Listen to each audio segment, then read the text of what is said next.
Most teachers and administrators not only want their kids to have developed minds, but opportunities to develop creativity, positive human values, and a sense of personal excellence. But your budget doesn't allow for all of it. You need fundraising. At School Spirit Vending, we are helping a growing number of elementary schools fundraise the easy way, and we do all the work. We provide the sticker vending machine, free customized school logo stickers, licensed and non-licensed stickers like NFL and Disney, as well as tons of other fun stickers that are relevant to kids. The best part? School Spirit Vending is free.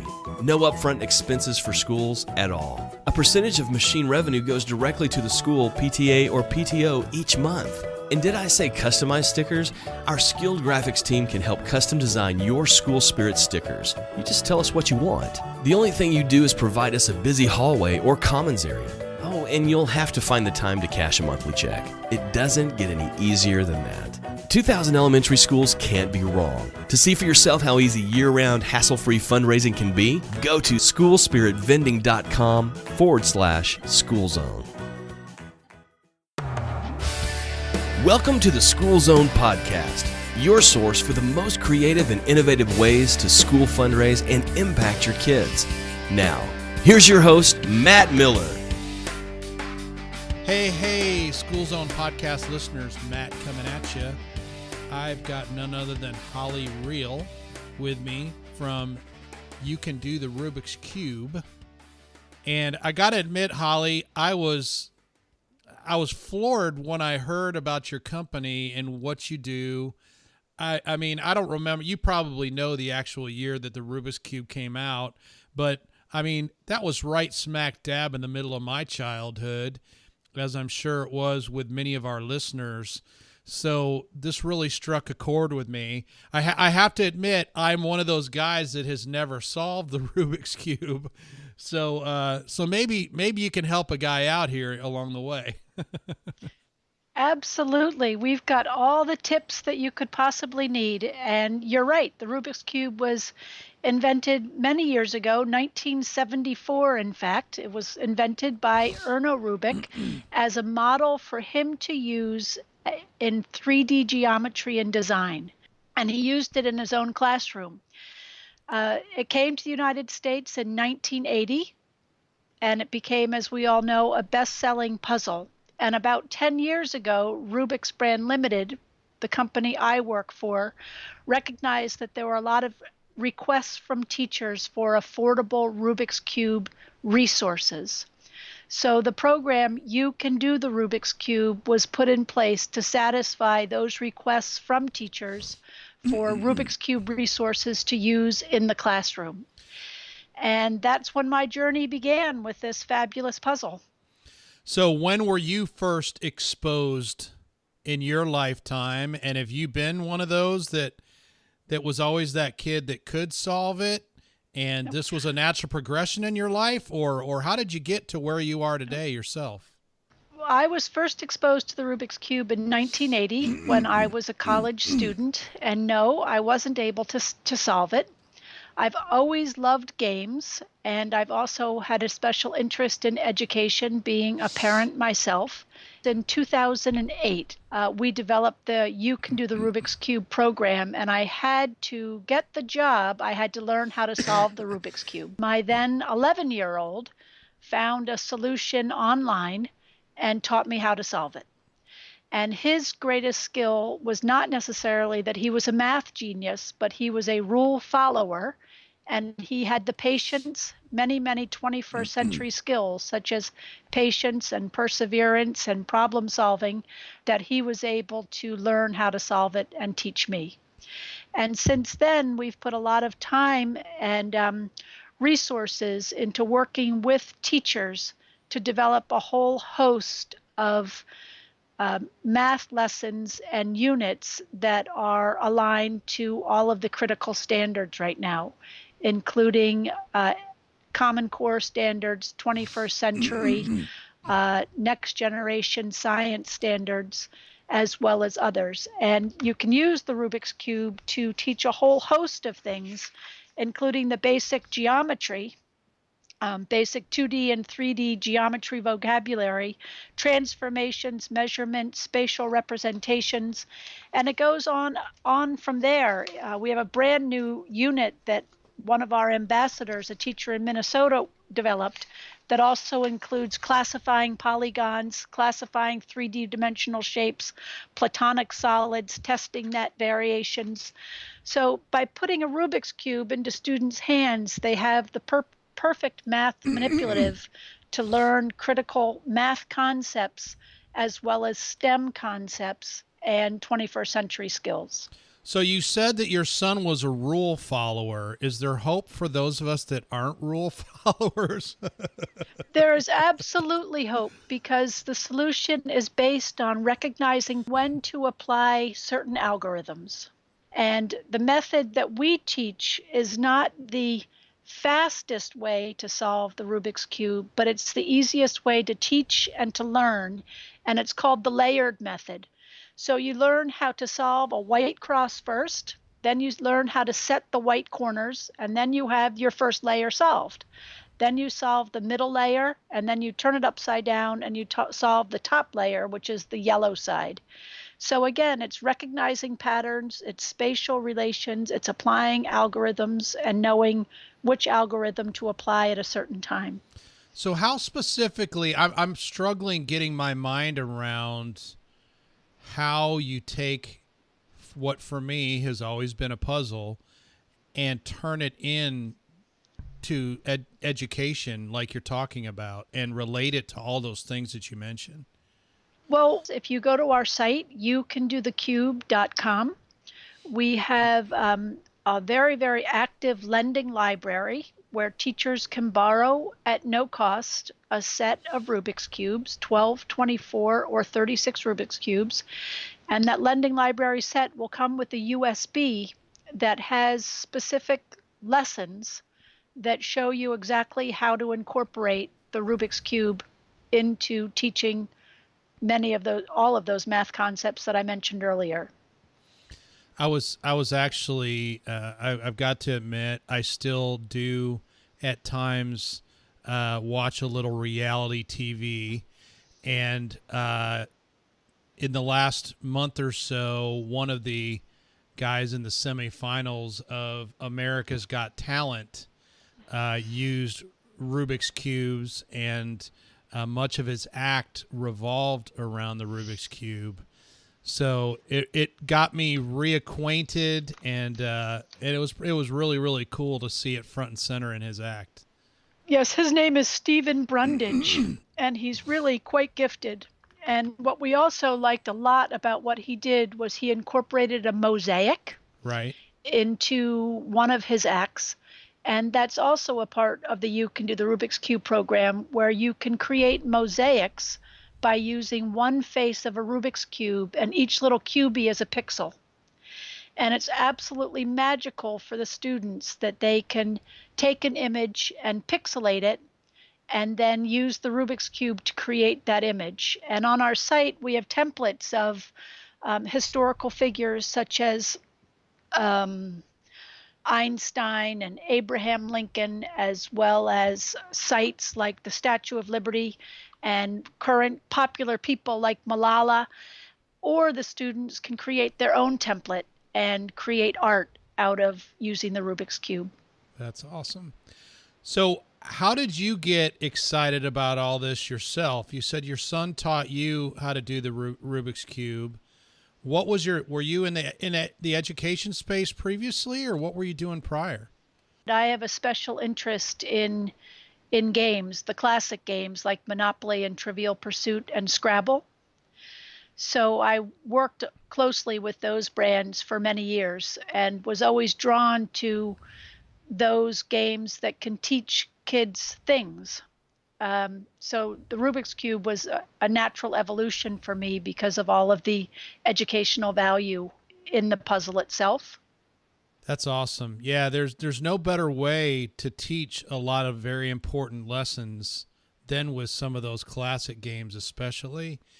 And I'm thankful that in many cases they have in some form or fashion have transitioned over to the digital side too, to where I know as an example, Monopoly and Risk are two that come to mind that I've played for years and years and years and years and years.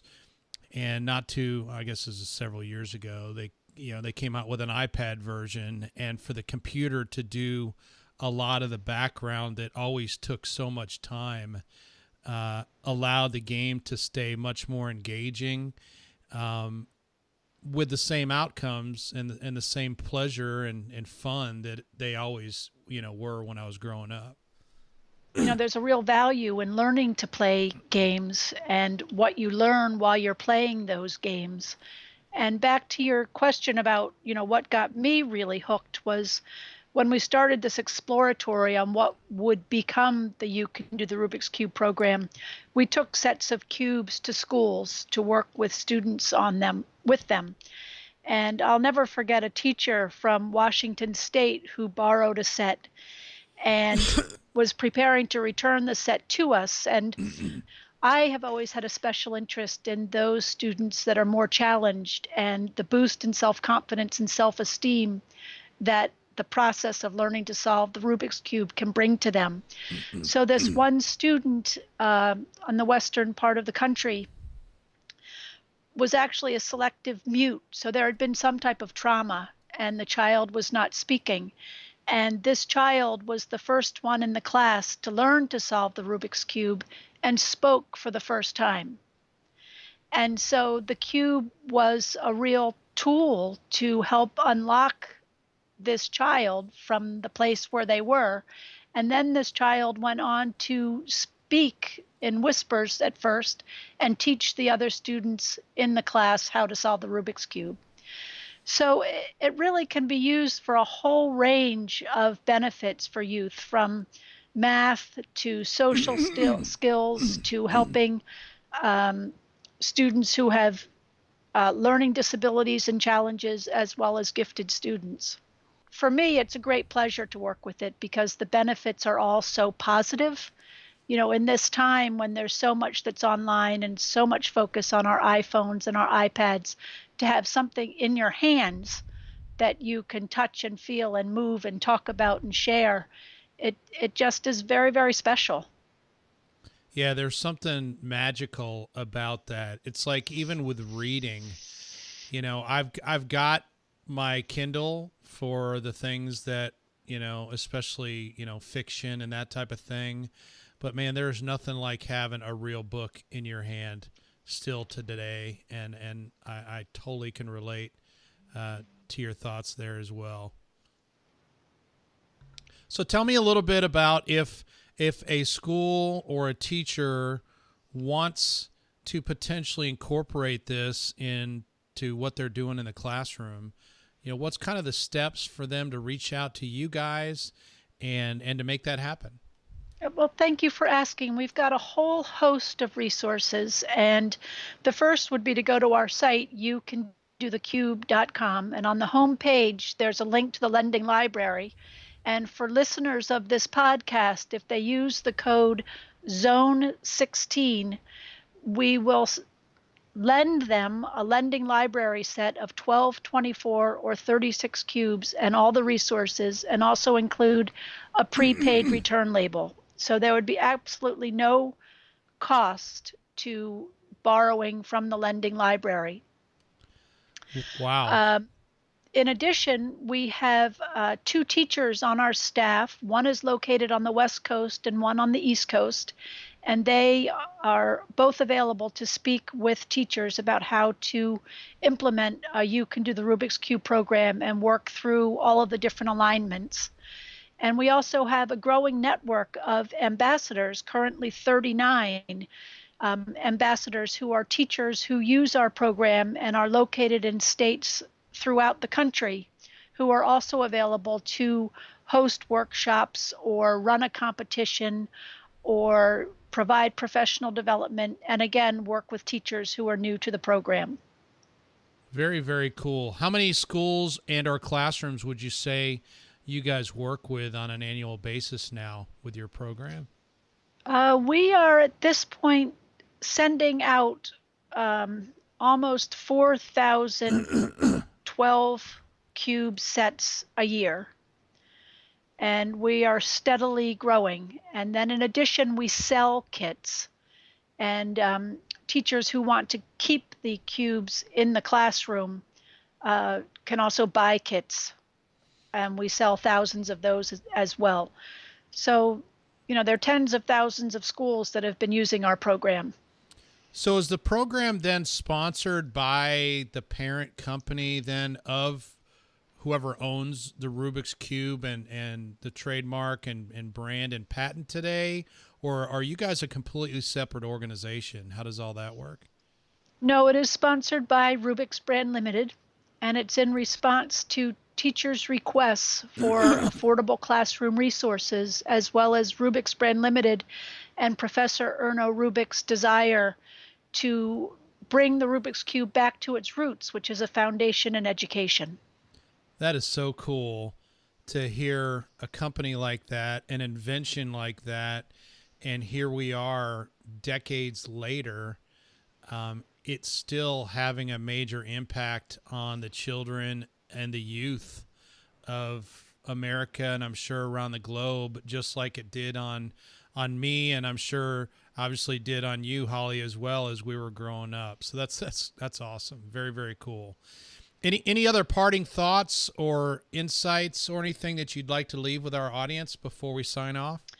Yep, my only other thought is some teachers don't want to borrow a set because they can't solve it, and that's okay. We find that many of the teachers who borrow sets either learn with their students, or they may not actually learn themselves, the teacher, but the students will really take to it. And I would encourage teachers to give it a try and use the code ZONE16 to borrow a lending library set. Great stuff. Holly, thank you so much for being on the School Zone podcast. Once again, you can do thecube.com, and if you want to have lent out a set of Rubik's Cubes for your classroom, it's Zone 16 is the code to do that. And Holly, is there a direct way to contact you as well, or do you guys prefer just to folks go through the website? There is a direct way on the website. There's a contact us, and that link is an email directly to my inbox. Outstanding. Well, Holly, thank you very much for your time. I know you're busy, as we all are, and excited to share what you guys are doing with the School Zone audience. Have a great rest of the week. And thank you for including me. I've enjoyed it very much. Have a great day. You too.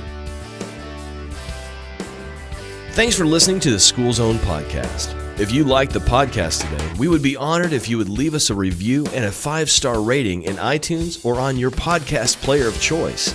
Your review helps us gain more exposure so we can serve more schools like yours.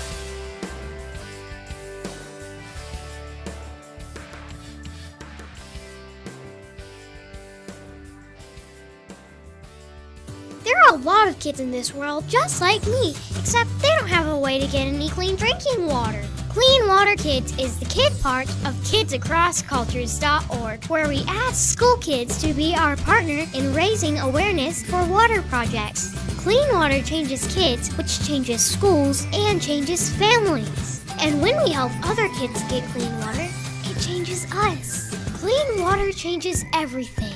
Raising money for water filters and other water projects is really easy. We have schools, organizations, and other groups all over who do it. Go to cleanwaterkids.com for more information and ideas on how you can partner with us. Although we focus on schools, you don't have to be a school to help us. You can tell your school, your team, your church, your club, or troop, or whatever you're a part of about cleanwaterkids.com and see how easy it is to help. I think every kid deserves clean water to drink. Don't you? I'm Travis, and I'm a Clean Water Kid.